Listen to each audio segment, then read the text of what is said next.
मैं जहां भी जाता हूं कहता हूं प्रेस के हमारे मित्रों, मगर मित्रों का काम नहीं करते ये लोग।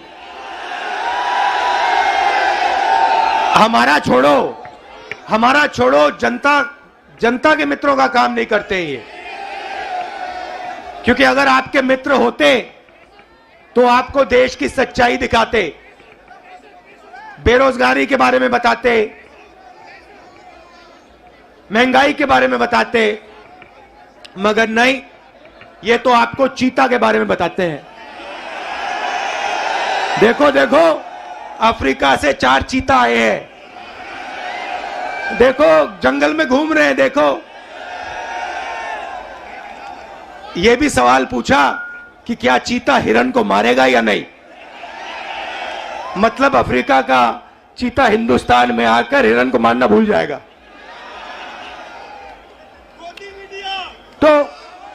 तो मित्र तो है नहीं।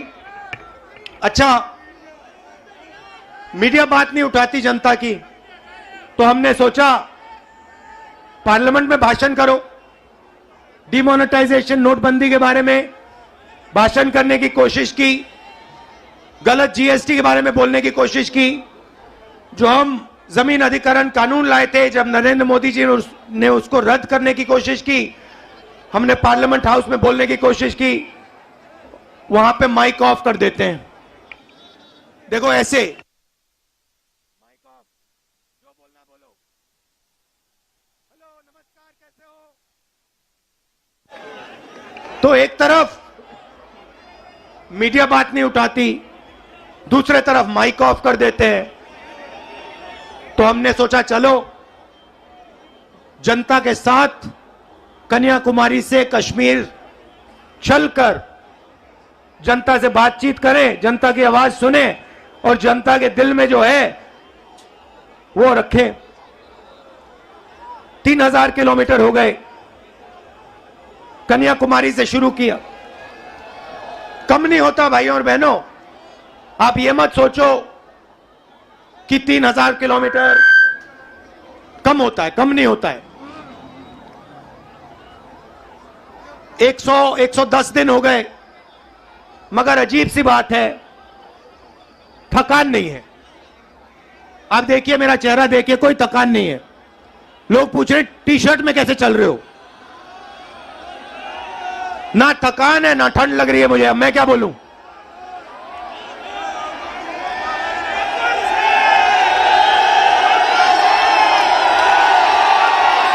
अच्छा, जो प्रेस वाले हैं, एक बात देखो मेरे साथ, एक बात देखो इनके बारे में। देखो एक बात, ठहर जाओ भैया, एक बात देखो प्रेस वालों की।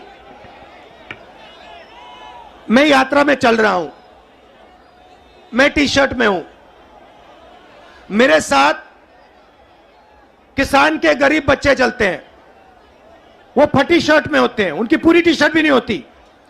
मगर इन मीडिया वालों में से एक भी ये नहीं कहता भैया हिंदुस्तान में किसान का बेटा बिना स्वेटर के क्यों घूम रहा है। ये सवाल नहीं पूछेंगे, ये कभी नहीं कहेंगे भैया ये मजदूर है, ये टी शर्ट में क्यों घूम रहा है। ये किसान है, ये स्वेटर बिना, जैकेट बिना क्यों घूम रहा है। ये सवाल कभी नहीं पूछेंगे। ये सच्चा सवाल है, मेरे टी शर्ट वाला सच्चा सवाल नहीं है।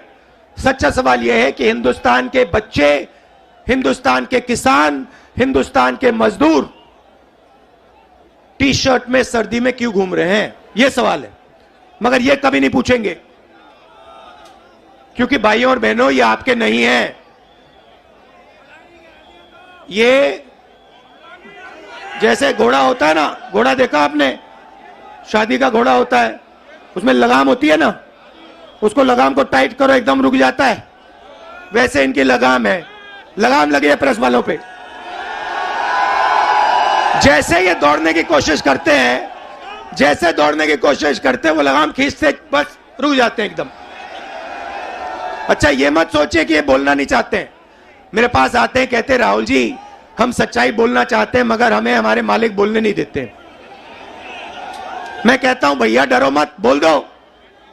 कहते हैं नौकरी भी तो करनी है हमें। अगर हमने सच्चाई बोल दी नौकरी से निकाल देंगे, किसी और को डाल देंगे, वो झूठ बोलेगा। तो यात्रा का लक्ष्य जो देश में नफरत और हिंसा फैलाई जा रही है उसको मिटाने का है। भाइयों और बहनों, बीजेपी की पॉलिसी हिंदुस्तान के युवाओं को, किसानों को, मजदूरों को डराने की पॉलिसी है। नोटबंदी, गलत जीएसटी, कोविड के समय जो इन्होंने किया, ये सारी की सारी पॉलिसियां किसान को, मजदूर को डराने के लिए है। क्योंकि ये जानते हैं जब ये डर फैलाते हैं उस डर को नफरत में बदलना बहुत आसान होता है। ये इनका काम है। जनता को डराओ, किसान को डराओ, मजदूर को डराओ, युवा को डराओ और उसके डर को नफरत में बदल दो। डरो मत। ये भैया, ये एक बात समझ लो, ये आपने बोला डायलॉग, ये मेरा डायलॉग नहीं है। ये शिव जी का डायलॉग है। ये डायलॉग डरो मत, ये हमारा धर्म है। अब देखिए, ये करोड़ों लोग, करोड़ों रुपए का, लाखों करोड़ों रुपए का, अरबपतियों का कर्जा माफ कर देंगे। लाखों करोड़ रुपए 1 मिनट में माफ कर देंगे। और किसान भूखा मर जाए उसका कर्जा ये माफ नहीं कर सकते, कभी नहीं कर सकते। आप यूपी के, बाकी हिंदुस्तान के किसान हमारे पास आए थे, यूपीए की सरकार थी, आपने कहा हमारा माफ करो। 10 दिन में हमने 70,000 करोड़ रुपए, 72,000 करोड़ रुपए माफ कर दिया था। मजदूरों के लिए, गरीबों के लिए मनरेगा, भोजन का अधिकार, किसानों के लिए कर्जा माफ। तो हम डर को मिटाने की राजनीति करते हैं क्योंकि हम जानते हैं अगर ये देश डर जाएगा इस देश का फायदा नहीं होगा। अगर नफरत फैल जाएगी इस देश का फायदा नहीं होगा। भाइयों और बहनों, दो और मुद्दे हैं यात्रा के। एक है महंगाई, और मैं आपसे पूछना चाहता हूं, प्रधानमंत्री जी आते थे जब यूपीए की सरकार थी, कहते थे गैस सिलेंडर 400 रुपए का हो गया है। 400 रुपए का गैस सिलेंडर हो गया। भाइयों बहनों, आज कितने का है? मगर आज प्रधानमंत्री नहीं आते, आज आकर नहीं कहते कि भैया 1100 का हो गया। अच्छा, एक और सवाल है भैया, ये जो 1100 और 400 रुपए का फर्क है, ये किसके जेब में जा रहा है? ये किसी ना किसी के जेब में तो जा रहा है ना। मतलब ये आसमान में तो नहीं गायब हो रहा। तो याद रखिए, ये नरेंद्र मोदी जी के जो खास मित्र हैं, 3-4 खास मित्र हैं, ये जो आपके गैस सिलेंडर का पैसा आपके जेब में से निकाला जा रहा है, उनकी जेब में जा रहा है। अच्छा भाइयों और बहनों, पेट्रोल का क्या दाम हुआ करता था यूपीए के समय? 60 रुपए। आज क्या है? 100। तो ये भी याद रखिए, ये जो 40 रुपये, 60 रुपया जो है, जो आपके जेब में से निकाला जा रहा है, ये भी उनके 2-3 मित्रों के जेब में जा रहा है।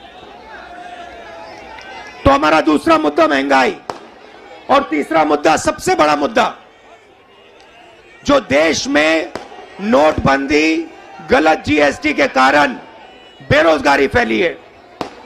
आज 3,000 किलोमीटर में हर स्टेट में मुझे युवा मिलते हैं। मैं पूछता हूं क्या पढ़े? कहते हैं इंजीनियरिंग की, डॉक्टर बनने के लिए पढ़ाई की, आईएएस के लिए तैयारी की। और फिर मैं पूछता हूं भैया आप करते क्या हो? कहते हैं राहुल जी, शर्मा के कहते हैं राहुल जी हम तो मजदूरी करते हैं। कोई कहते हैं भैया, कोई कहते हैं मजदूरी करते हैं, कोई कहते हैं भैया हम पकौड़े पका रहे हैं। इंजीनियरिंग की पढ़ाई की, आलू के पकौड़े बना रहे हैं। अच्छा, एक रास्ता था युवाओं के लिए अग्निवीर वाला,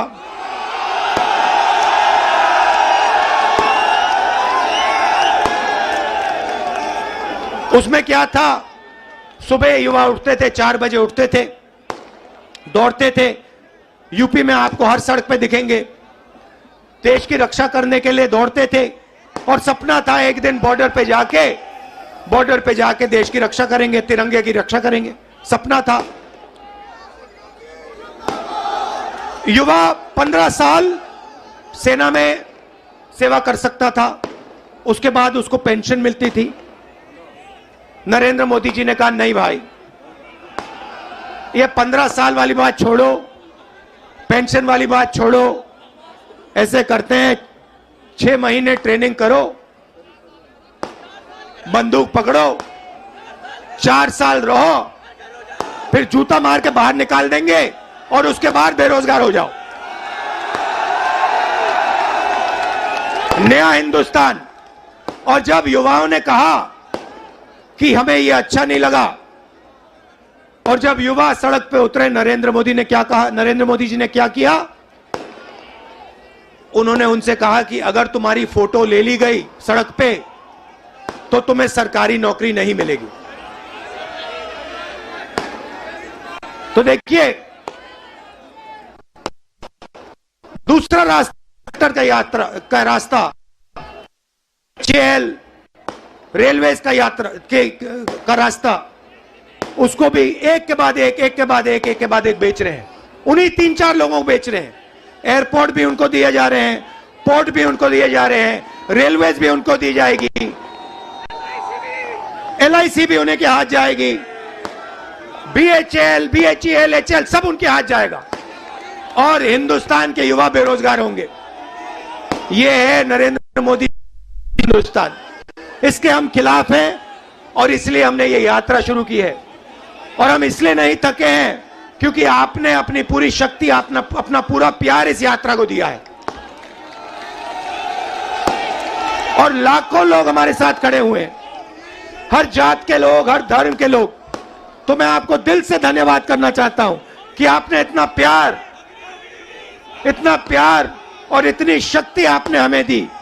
इसके लिए मैं बहुत आभारी हूं, पूरी जिंदगी याद रखूंगा। बहुत बहुत धन्यवाद। नमस्कार, जय हिंद।